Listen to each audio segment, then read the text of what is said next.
जया बच्चन को security provide कर दी गई है उस बयान के बाद जिसमें उन्होंने कहा कि बॉलीवुड को बेवजह निशाना बनाया जा रहा है और कुछ खास लोगों की वजह से पूरे बॉलीवुड को बदनाम किया जा रहा है।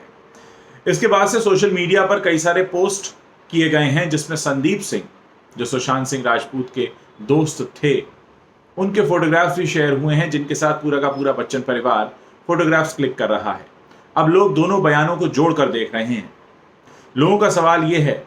कि अगर बॉलीवुड में ड्रग सिंडिकेट एक्टिव है और एनसीबी को इस बात के सबूत मिले हैं, तो ऐसे में बॉलीवुड पर अगर कोई उंगली उठाता है तो उन्हें इस बात से परेशानी क्यों होती है? और अगर उन्हें इस बात से परेशानी होती है कि बॉलीवुड पर उंगली ना उठाई जाए, तो फिर उन्हें इस बात से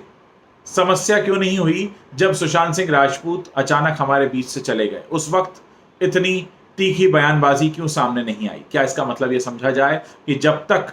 उनके ऊपर असर नहीं पड़ता तब तक वो बयान नहीं देंगी या तब तक वो आवाज नहीं उठाएंगी? साथ ही लोग ये भी पूछ रहे हैं कि जया बच्चन को जो सिक्योरिटी प्रोवाइड की गई है उसका असली मकसद क्या है, क्योंकि गलती तो बॉलीवुड की तरफ से हुई है, नाम तो बॉलीवुड के लोगों के सामने आए हैं और ऐसा किसी ने साजिशन नहीं किया है। ये तो बाकायदा एनसीबी के सामने ड्रग पेडलर्स ने नाम बोले हैं, रिया चक्रवर्ती ने खुद नाम बोले हैं। जब इस तरह से अगर किसी इंडस्ट्री से जुड़े लोगों के नाम सामने आ रहे हैं तो उन पर लोगों की उंगलियां उठेंगी ही, खासकर ऐसी इंडस्ट्री जो लोगों के सामने अपनी एक हीरोइक इमेज रखती है, लोगों को फॉलो करने की प्रेरणा देती है, लोगों को इंस्पायर करने की ओर इशारा करती है। ऐसी इंडस्ट्री के लोग अगर गलत काम में संलिप्त पाए जाएंगे तो निश्चित रूप से स्वर ऊंचे उठेंगे, और अगर ऐसे में स्वर ऊंचे उठते हैं तो इस ओर ध्यान दिया जाना चाहिए कि कैसे ड्रग्स को बॉलीवुड से दूर किया जाए, ना कि उन लोगों पर ही उंगली उठा दी जाए जो कि बॉलीवुड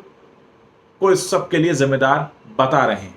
सभी जानते हैं पिछले कुछ दिनों में सोशल मीडिया पर ऐसा बहुत कुछ हमने देखा।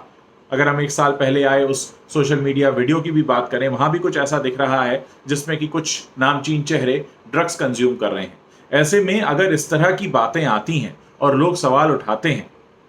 तो उस पर बजाय इसके कि आप लोगों को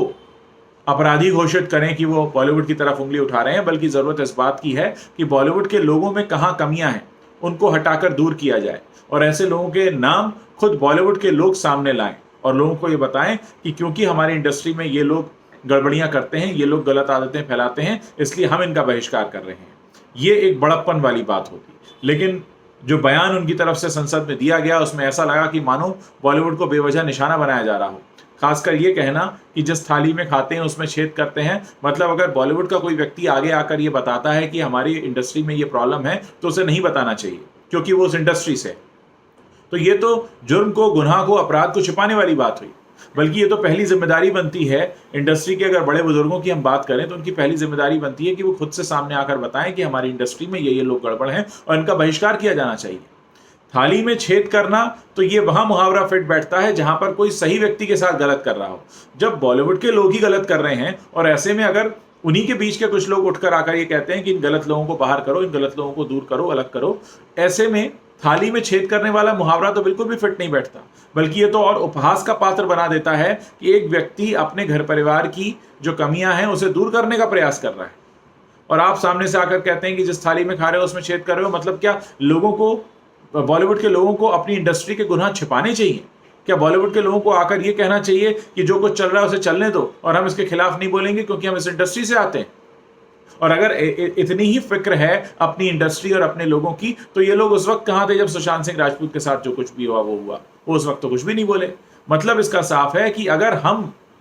हमारे ऊपर कोई सीधा प्रहार होगा तभी हम बोलेंगे, बाकी सारी दुनिया के कुछ भी हो हमको फर्क नहीं पड़ता। तो वाकई एक ऐसी मिसाल